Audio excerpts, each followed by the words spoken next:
Salut les KT, j'espère que vous allez bien. On se retrouve pour faire la review de l'épisode numéro 2 du live action sur One Piece, après un épisode 1 plutôt prometteur. Est-ce que l'épisode 2 était dans cette continuité, ou alors est-ce qu'au niveau de la qualité, au niveau du scénario, on a baissé d'un cran? Je vais vous donner mon avis maintenant. On va commencer par parler du personnage de Baggy qui a monopolisé les 3/4 de l'épisode, qui a pris du coup une bonne place dans cet épisode. On a eu le droit à une mise en avant de ce personnage. Même le logo au début, lors de l'intro, a songé à son image, à l'image de Baggy.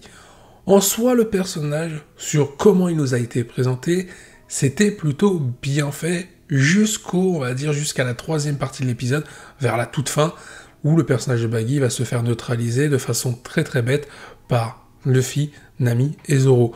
Ce qui était bien, c'est qu'on nous montrait un personnage qui se prenait vraiment pour un clown, qui faisait rire les gens. Au début, on nous montre vraiment une scène avec une foule qui est là en train d'apprécier soi-disant le spectacle de Baggy. Sauf que plus l'épisode va avancer, plus on se rend compte que Baggy, c'est un personnage cruel, cynique, et qui fait preuve de beaucoup de sarcasme, et ça permet de montrer encore plus sa dangerosité.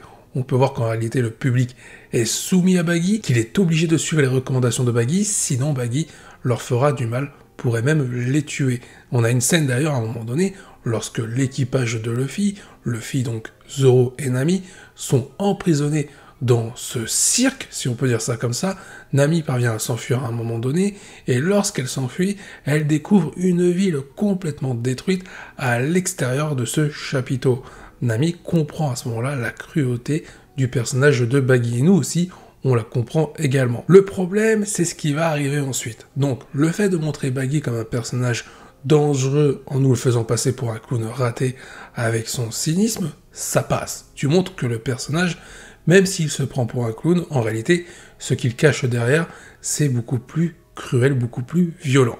Ensuite, on va nous montrer un personnage de Baggy, grâce au fruit du démon qu'il a bouffé, un personnage qui semble imbattable, notamment pour Luffy, Nami et Zoro. Même Zoro, quand il parvient à le trancher, ça ne sert à rien, puisqu'il a le pouvoir de la fragmentation, ce Baggy. Du coup, pour battre Baggy, c'est très compliqué, voire même impossible. À ce moment-là, tu te retrouves avec un personnage dangereux et quasiment imbattable. On arrive du coup sur la fameuse problématique. Sur les 3/4 de l'épisode, on s'est concentré sur la mise en avant de Baggy. Le problème, c'est que cette mise en avant, le fait de montrer un personnage plutôt cruel, sans pitié, au travers d'un clown plutôt cynique, ça a été balayé en 2 minutes lorsque Luffy a compris comment battre Baggy. C'est-à-dire, lorsque Baggy va lâcher ses membres, disons ça comme ça, quand les bouts de membres vont circuler dans tout le chapiteau, à ce moment-là, Luffy, Nami, Zoro n'auront plus qu'à mettre les membres, les bras, les mains, tout ce que vous voulez, dans les coffres. Comme ça, Baggy ne pourra strictement plus rien faire. Le souci qu'il y a, c'est que durant cette scène, c'est pas vraiment réaliste, c'est pas crédible. Pourquoi je dis ça? Parce que tout simplement, à partir du moment où il a vu qu'un de ses membres était bloqué dans un coffre, il aurait dû arrêter d'utiliser son pouvoir pour éviter qu'il soit neutralisé par Luffy et ses amis. Le problème, c'est qu'il a continué. Alors, il me semble que dans l'œuvre de One Piece, il est plutôt pas trop redoutable en soi, le personnage de Baggy, parce que cette redoutabilité est complètement nerfée, si on peut dire ça comme ça, par sa débilité. Si j'ai bien compris, le personnage de Baggy n'est pas un personnage réputé pour son intelligence. Là, sur ce coup-là, si l'épisode a eu l'objectif de montrer ça pour Baggy, c'était réussi. Mais malgré tout, sur la construction du personnage, qui a duré quand même un certain temps dans l'épisode, parfois on avait les mêmes blagues, ou par rapport à un type de blague, ça se ressemblait énormément. C'était un poil long. Toutefois, cette longueur ne se fait pas réellement remarquer. Il faut vraiment regarder, entre guillemets, le moment où, combien de temps on en est sur l'épisode pour vraiment remarquer cette longueur. Mais en soi, si on ne fait pas ça, l'épisode passe crème, puisqu'au même moment, lorsque Luffy est entre les mains de Baggy, on a le droit à un parallèle sur son enfance lorsqu'il était aux côtés de Shanks. On avait déjà eu ça dans l'épisode 1. Sauf que là, l'épisode 2 va creuser un peu plus ce parallèle pour expliquer pourquoi Luffy a ces valeurs-là et pourquoi son chapeau de paille a autant de valeur pour lui. Ce qui est très fort, au-delà de mettre en avant Shanks et le passé de Luffy, on peut voir que le personnage de Shanks utilise le haki pour faire face à la créature des mers, pour protéger Luffy, et que même à ce moment-là, il a perdu un bras. On peut voir vraiment la relation qu'il peut y avoir entre Shanks et Luffy, et ça, c'était vraiment bien. parce qu'on comprend pourquoi Luffy a ses valeurs et pourquoi il est aussi bienveillant. Parce que tout simplement, il tient ce caractère du personnage de Shanks. Et j'avais dit lors de ma review pour l'épisode 1 que Luffy était un personnage catalyseur et central pour les autres personnages. Notamment le fait que son influence était très importante par rapport à l'évolution de certains personnages, Kobe, Zoro, Nami. Au final, on comprend d'où vient son influence. Il l'attire du personnage de Shanks. Et cet épisode 2 nous explique comment dans l'épisode 1, Luffy est aussi important pour les autres personnages. Et ça, c'était super bien en termes d'explication et en termes de continuité par rapport à ce que l'œuvre en live action nous propose jusqu'à maintenant. D'ailleurs, les parallèles qui ont été effectués dans cet épisode sont très bien. On voit des séquences avec Luffy lors des instants présents lorsqu'il se trouve aux côtés de Baggy, superposées aux instants du passé de Luffy avec Shanks. D'ailleurs, dans l'épisode, on a plusieurs fois des phrases sorties de Luffy qui proviennent directement des phrases que pouvait sortir à l'époque Shanks. Et on comprend encore une fois que dans l'épisode 1, lorsque Luffy parle à différents personnages, Kobe, Zoro, Nami, qu'il tient tout simplement ses valeurs de Shanks. Ça permet aussi d'appuyer pourquoi Luffy tient tant à son chapeau, parce que le personnage de Baggy insiste aussi sur le fait que le personnage de Shanks, de son point de vue, est un traître. Donc Baggy est en train de tout simplement de décrédibiliser le personnage de Shanks aux côtés de Luffy, qui lui a une bonne image de son ami. Tout ça fait qu'on a un très beau mélange, une belle osmose pour mettre en avant les valeurs de Luffy, pourquoi il est comme ça, la symbolique autour de son chapeau de paille, et en plus de ça, ça permet de mettre en avant Shanks sans qu'il ne soit présent aux côtés de Luffy par rapport à tout ce qui lui arrive avec le personnage de Baggy.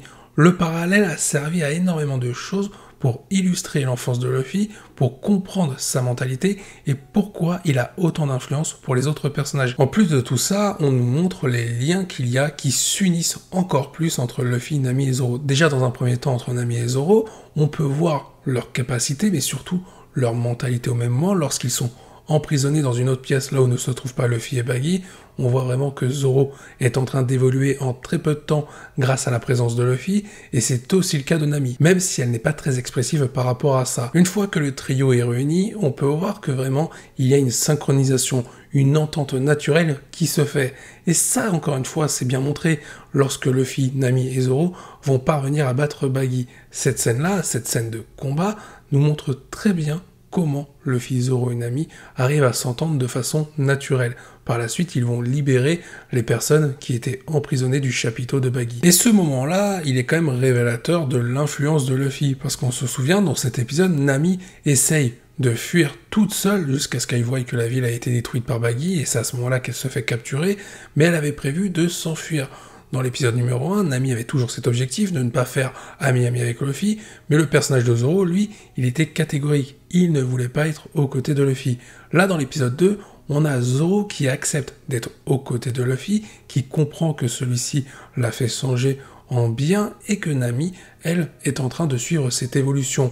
Même si à la fin de l'épisode, on peut voir qu'elle joue un double jeu par rapport à la carte qui mène à Grand Line. On peut voir qu'elle travaille pour quelqu'un et qu'en réalité, elle n'est pas si sincère que ça à l'égard de Luffy et Zoro. Pour conclure et donner un constat sur l'influence de Luffy, comme je l'ai dit, dans l'épisode 1, Zoro était plutôt solitaire et dans l'épisode 2, on a vu que Nami était prête à s'enfuir sans ses deux camarades. À la fin de l'épisode, ce qui est vraiment bien, c'est lorsque Baggy a été vaincu, Luffy va libérer les personnes qui étaient emprisonnées à cause de Baggy dans son chapiteau. Nami et Zoro vont suivre automatiquement et naturellement les actions de Luffy pour libérer les autres personnes. C'est là qu'on peut voir qu'ils font preuve d'un esprit collectif et non solitaire grâce à Luffy. Au-delà d'avoir cette intrigue principale durant l'épisode 2, on a aussi le droit à quelques scènes secondaires avec le personnage de Garp et Kobe. Ce que j'ai bien aimé, c'est qu'on montre un Garp complètement dans les valeurs de la marine. Il n'hésite pas à les mettre en avant et à pousser Kobe à dire la vérité sur ses actions à l'égard de Luffy. Pourquoi il les a aidés, et donc on a un Kobe qui raconte son histoire à Garp. Sauf que Garp va insister sur le fait que maintenant, si Kobe est un membre de la marine, Luffy n'est plus son ami. Il doit considérer Luffy comme un pirate, donc la prochaine fois qu'il le verra, il devra le capturer. On peut voir vraiment que le personnage de Kobe semble vraiment tiraillé entre ses sentiments amicaux envers Luffy, alors que maintenant il a un nouveau devoir, stopper tous les pirates, dont Luffy. Et j'aime beaucoup comment ça a été mis en scène entre Garp et Kobe par rapport à leur dialogue. Ça, c'était top. Et en plus, pour mettre en avant encore plus les valeurs de Garp, il n'hésite pas à donner un exemple aux autres membres de la marine en mettant au pilori le colonel Morgan qui a failli à sa mission. En soi, l'épisode est plutôt sympathique. Les scènes qui nous sont proposées sont appuyées par des musiques d'ambiance qui nous plongent vraiment dans les scènes, qui nous plongent dans une atmosphère comme on doit les ressentir par moments, une atmosphère joyeuse, une atmosphère de désespoir, même par moments on peut ressentir quelque chose d'assez frissonnant par rapport au parallèle entre Luffy et Shanks, par rapport à l'enfance de Luffy. C'était très bien exécuté. Au niveau de la CGI, en soi, c'était plutôt bien développé aussi. Il n'y a pas trop de défauts, c'est même assumé par moments lorsque Baggy se découpe en plusieurs morceaux. On peut voir vraiment qu'à ce moment-là, c'est quand même atténué pour pas que ce soit trop choquant. Mais en soi, ça passe, c'est volontaire, c'est assumé. Même le moment où Shanks a perdu son bras, alors on nous montre pas la scène où il se fait arracher le bras, mais on nous montre qu'il a perdu lorsque Luffy se rend compte que Shanks n'a plus son bras. D'ailleurs, à ce moment-là, on a Shanks qui dit à Luffy « Ne t'inquiète pas, ce n'est qu'un bras, le plus important, c'est le fait que tu ailles bien. » Jusqu'au moment où on comprendra que Shanks tient vraiment à Luffy lors du fameux passage de flambeau pour le chapeau de paille qui ira dans les mains, et notamment sur la tête de Luffy, pour représenter tout ce qui est devenu Luffy grâce à Shanks par rapport aux valeurs qu'il lui a montré. Au final, cet épisode, au premier abord, on a l'impression qu'il veut se concentrer sur la mise en avant du personnage de Baggy. Sauf qu'en réalité, ce n'est pas du tout le cas. Vous l'aurez compris, cet épisode va se servir de Baggy pour mettre encore plus en avant les valeurs de Luffy qui proviennent de son passé aux côtés de Shanks. Et ces valeurs sont incarnées aujourd'hui en termes de représentation symbolique avec le chapeau de paille que porte Luffy qui lui a été donné par Shanks. Le chapeau de paille représente l'enfance de Luffy ainsi que les valeurs qu'il a reçues de la part de Shanks. Cet épisode, d'un point de vue scénaristique pour mettre en avant tout cela, a été très bien exécuté. Je n'ai plus rien à ajouter, j'espère que cette vidéo vous a plu, je vous invite à donner votre avis en commentaire, je vous dis à la prochaine, portez-vous bien et n'oubliez pas que les valeurs du chapeau de paille soient avec vous.